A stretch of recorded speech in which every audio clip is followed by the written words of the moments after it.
Hi guys, just making this quick video about the Northern Ireland timeline. This is just a review of the entire Northern Ireland course, and I'm going to do it in little sections. Okay, so this video will take us from 1960 up until the prison protests and the hunger strikes. Okay, so we began our course by looking at Terence ONeil. O'Neill became Prime Minister of Northern Ireland in 1963. He replaced Lord Brookborough, who had been Prime Minister for 20 years. And O'Neill was seen by many as a breath of fresh air because he realised that Northern Ireland needed to reform, Northern Ireland needed to change, particularly relationships between Northern Ireland and the south of Ireland needed to improve. Also, the economy needed to improve, and the sectarianism in Northern Ireland between Catholics and Protestants had to change. Okay, one of O'Neill's famous sayings was, "A house divided against itself cannot stand." So, in other words, Northern Ireland, if it was going to succeed and if it was going to last, the people in it needed to reconcile with each other and become better neighbours, if you like. One of the efforts O'Neill made to improve relationships with the South was to meet Sean Lemass in 1965, and this was a big moment because it was the first time that a Northern Ireland Prime Minister had met a Taoiseach in about 30 years. So this was a huge moment and such a big moment that O'Neill didn't even tell his government about it. He didn't even inform them that he was meeting Sean Lemass. Um, you know that there were other things that O'Neill was doing as well, like visiting Catholic schools, and he was photographed with nuns. He gave condolences in the death of the Pope and other stuff like that. Right. During O'Neill's prime ministership, uh, we had the 50th anniversary of the Easter Rising, and this was one of the factors that led to increasing tension. There were marches in Belfast and Derry by Republicans celebrating the 1916 Rising, and you have to remember at this time it was illegal to fly the Irish tricolour in Northern Ireland, and there was a few standoffs between the police and Republicans who were displaying the Irish tricolour. We also see the UVF emerge at this stage, the Ulster Volunteer Force, who had been quiet from the 1920s, I suppose, and the UVF re-emerged, and probably in reaction to this increasing tension. And they murdered actually two Catholics in Belfast that year, 1966. Right. We then moved on to look at the formation of NICRA, the Northern Ireland Civil Rights Association. Now, you need to know the reasons why NICRA formed in 1967, but as we know, it was inspired by events in America. Also, we had a group of Catholic university graduates who were graduating from university for the first time at this time, and they began demanding equal rights. NICRA's actions, NICRA's tactics, well, their tactics were non-violent demonstrations. So in 1968, you had the Caledon Squad, uh, led by Austin Curry. Yet then had a march to Dungannon, which had to be stopped before it got to the centre of Dungannon because of a loyalist counter-protest. And then we have the Derry March of October 1968, which many people see as the beginning of the Troubles because this is the march that was attacked by the police. During this period also we see the emergence of Ian Paisley in reaction to NICRA. Ian Paisley leads counter demonstrations to NICRA, believing that NICRA was a front for the IRA. But O'Neill's reactions to NICRA is to introduce the 5 point programme. And we had a memory phrase for that: O'Neill's solution to problems, Catholics and violence. Uh, but if you go back into your notes, you'll be able to see what the 5 point programme actually did. It didn't give NICRA everything it wanted. So, for example, it didn't give one man, one vote in council elections, but it did get rid of multiple votes. Okay, so you need to know the aims of NICRA and then the 5 point programme, or what it actually gave people. Right. After the 5 point programme, the civil rights movement actually called off its marches for a while, but another group called People's Democracy led a march at the start of January 1969, which was attacked then at Burntollet by a group of loyalists. Um, Sorry about that notification. Thought I had those switched off. Um, this then leads to violence erupting on the streets. O'Neill is coming under pressure from his own party, who think he's lost control of the situation. So he calls an election in February of 1969 called the Crossroads Election. You might remember his Crossroads speech where he said, Ulster stands at the crossroads. What kind of Ulster do you want? Do you want a community constantly torn apart by marches and division? Or do you want a peaceful community where people work together? What kind of Ulster do you want? So this election was called the Crossroads Election because O'Neill hoped that the election would show that people supported him.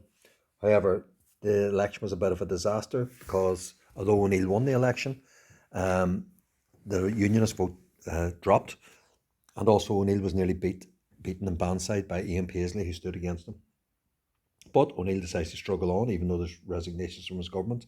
But then finally in April, O'Neill resigns, saying he'd been blown out of office. You might remember two UVF bombs blow up the water supply and electricity supply to Belfast. Bombs that were blamed on the IRA, by the way. Right, so O'Neill is gone, and then tensions continue to increase in 1969 as we near the marching season. We have the Battle of the Bogside in August and the burning of Bombay Street in Belfast. You need to know details about the Battle of the Bogside. You know, the fact that it lasted 50 hours, that the police used water cannon, tear gas, and that the rioters were using petrol bombs, and that they were encamped on top of the flats and they built barricades and all that sort of stuff. But the IRA came under criticism. The official IRA came under criticism during these events that they'd run away, that they hadn't protected the Catholic community. And this then leads to a split in IRA later on this year. But in August, the troops were brought in, British troops were brought into the streets, and the RUC were withdrawn from the Bogside in particular. And we remember that many people welcomed the army in, believed that the army were a better solution to the problem than the police were. Right, so that winter of 1969, December 1969 into January 1970, the IRA splits, and we have the appearance of the Provisional IRA. And that July, the following summer, we have the Falls Road curfew, where the army go into the Falls Road in Belfast and to look for weapons, which they fear might fall into the hands of the Provisional IRA. And this event leads to it ruins the relationship between the Catholic community and the army. Catholic community began to see the army as just as the same as the RUC and the B Specials, that they were on the side of the Unionists. By 1971, we have the first soldier killed by the Provisional IRA, and then in August of 1971, internment was introduced to try and deal with increasing IRA violence. The Prime Minister at this stage is Brian Faulkner, and Brian Faulkner introduces internment as an attempt to deal with the IRA, but internment fails. The violence in the months after internment was 5 times worse than it was in the months leading up to it in 1971. Internment also never worked because they scooped the wrong people, if you like. They arrested the wrong people. A lot of the information that the army was working on was outdated. Also, internment led to things like the Ballymurphy massacre. The Ballymurphy massacre, where 9 people were shot dead during Operation Demetrius in West Belfast, including a Catholic priest, which all led to the alienation of the Catholic community, who believed that the government was against them.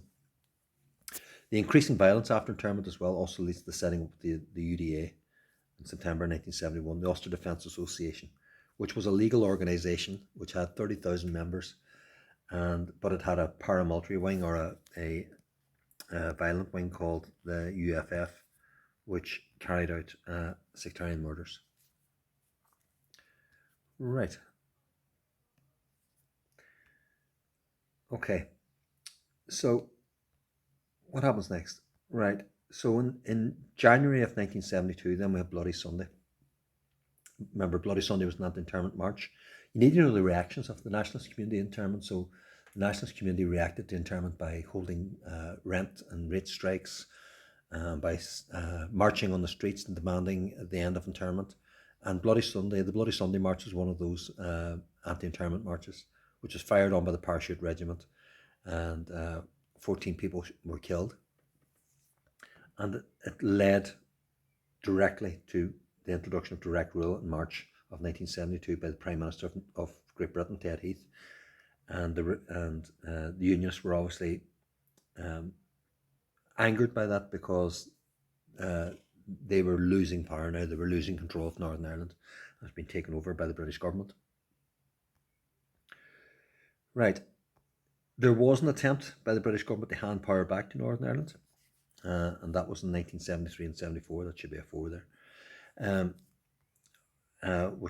This was called Parsharing. And we know that we had Brian Faulkner involved in this, but also Jerry Fitt. Faulkner became the chief executive of the Parsharing executive, and Jerry Fitt of the SDLP was his deputy.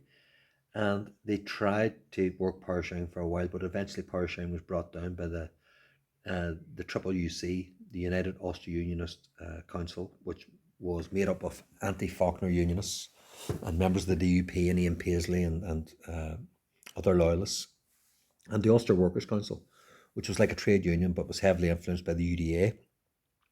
And the Ulster Workers' Council organised a strike, a 2-week strike, in 1974, which eventually brought about the collapse of Parsharing and the resignation of Brian Faulkner. Okay. Right. Then our story moves into the present, because in 1976, the British government made the decision to withdraw special category status. Up until then, prisoners who were put into jail for troubles-related offences were given special category status. Special category status meant that they could wear their own clothes, they were entitled to extra visits, and they could move around their prison block. They weren't locked up in their cell all day. They didn't have to slop out. They could go out and use the toilets, and they didn't have to wear a prison uniform. But that ended in 1976, and a new prison was opened called the Maze Prison, which was nicknamed the H Blocks. And many of the prisoners refused to wear the prison uniform and refused to cooperate with this new regime.